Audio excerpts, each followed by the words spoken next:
My name is Michael Strittmatter, Michael, space, Strittmatter. I grew up in Point Pleasant, New Jersey, and I like to play electric bass and guitar in my spare time.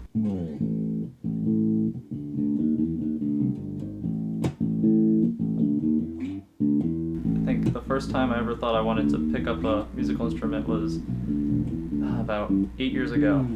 And I remember we were in a Walmart and we were checking out, and I saw all the crappy guitars on the wall, and I thought to myself, I want to be like my stepdad. I want to play bass guitar. He definitely, being a little kid and watching him play, playing these awesome bass lines, and it's just, that's what really inspired me to, pick up the instrument in the first place. And it took a long time for little flame, I guess, to rise up and take over. And I wish I started earlier, but my stepdad definitely has been a big musical influence. The fact that he plays funk and surf and blues, that influences me a lot. I love those styles because I grew up listening to him play those.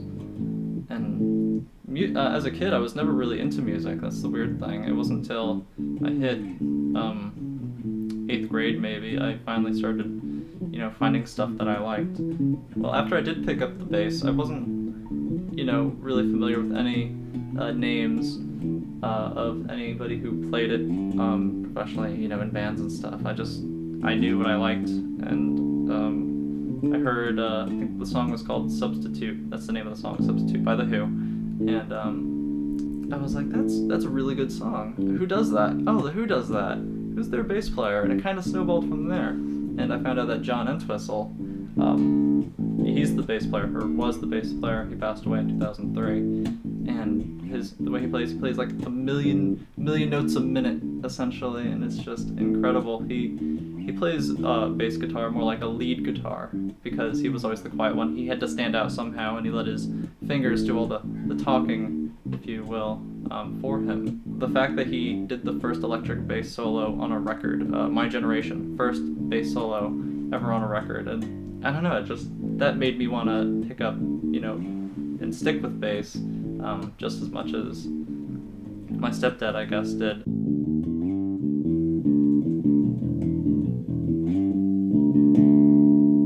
As soon as I picked up my first bass, I realized that the quality wasn't as, it's not $1,000 bass, it was $120.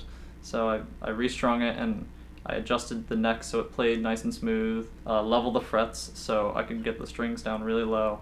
A luthier is a person, they're usually certified through a school that is certified to work on guitars. Every aspect of guitars usually includes setting them up, lowering the strings to the fretboard so it plays smooth without any buzzing. That's very important. It's not always that easy because the wood, guitars are made of wood. The necks will sometimes have bumps in them, or they'll warp slightly, and it throws everything off. So it's important to have a nice straight neck, low strings, the frets need to be level. A luthier can fix all that, and they can adjust the intonation so every note you play is in tune. They can adjust the nut at the end of the neck, even doing wiring, putting in new pickups, making your guitar sound completely different if you wanted to. That's what a luthier pretty much does, I think, in a nutshell.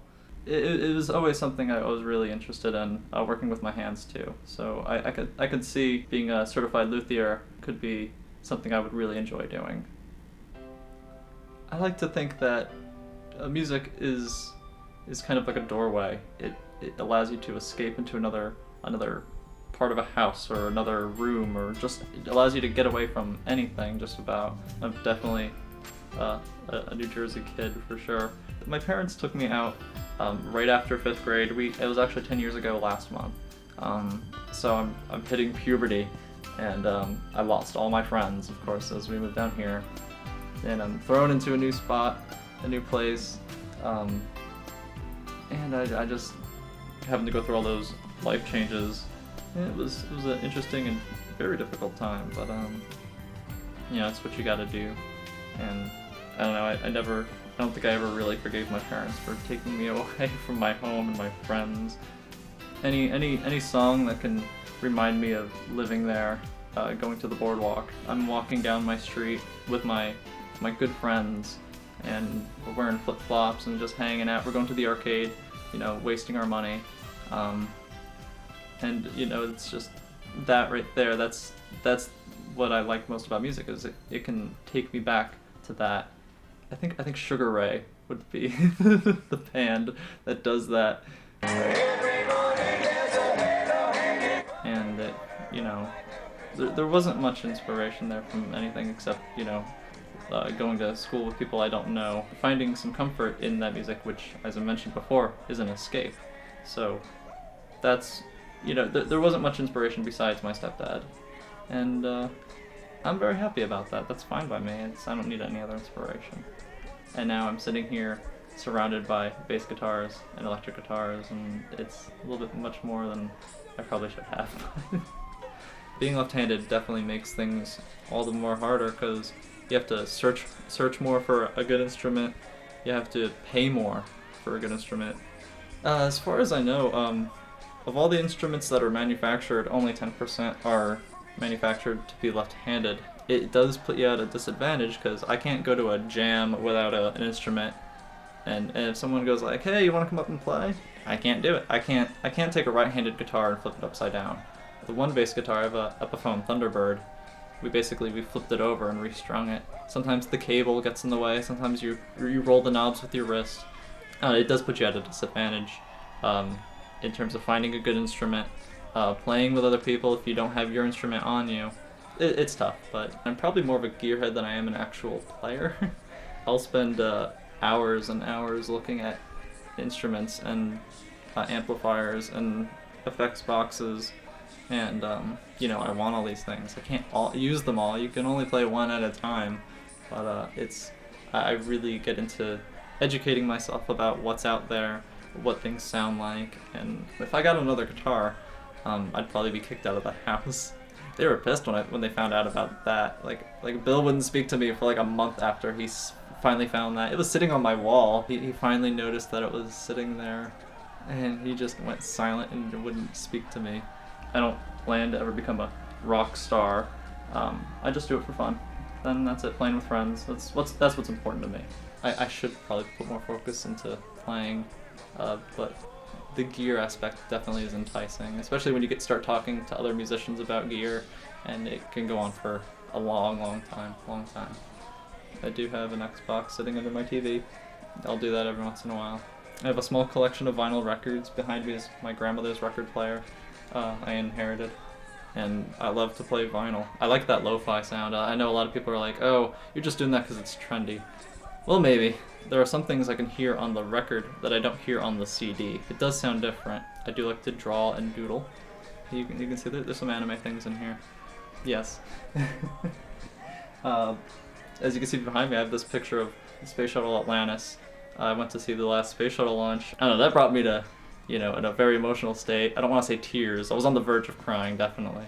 We would go in the backyard on launch days, and if it was a clear enough night or even a clear enough day, we could see it. It was a big fireball taking off, and that was just so cool. They're always doing like the exploration thing. We need to explore more. It's all about exploring and moving forward and seeing what else is out there, because there's so much we don't know. And that's just what you gotta do, is you gotta search, and you can't stop searching. Being a gearhead, I'm always searching. I'm constantly getting into new music. I was at a Rise Against show with my sister, and one of the opening bands was this little band called the Gaslight Anthem. We listened to their sound, and they just sounded so fresh. I met the singer Brian Fallon, no relation to Jimmy Fallon, I found out. They are a totally cool bunch of guys, and they really love what they're doing, and that's, I guess, how a lot of it starts. Pick up an instrument, try to get one that plays well. Turn on the radio and just play with the radio. That forces you to play things you wouldn't normally play, like just get out there and play with people when you feel that you're ready. Because playing with people definitely makes the experience. You're learning and you're feeling a beat, and you're in time with other people, and that's a good thing too. Anything is possible. Hope should be never ending. Love should be never ending.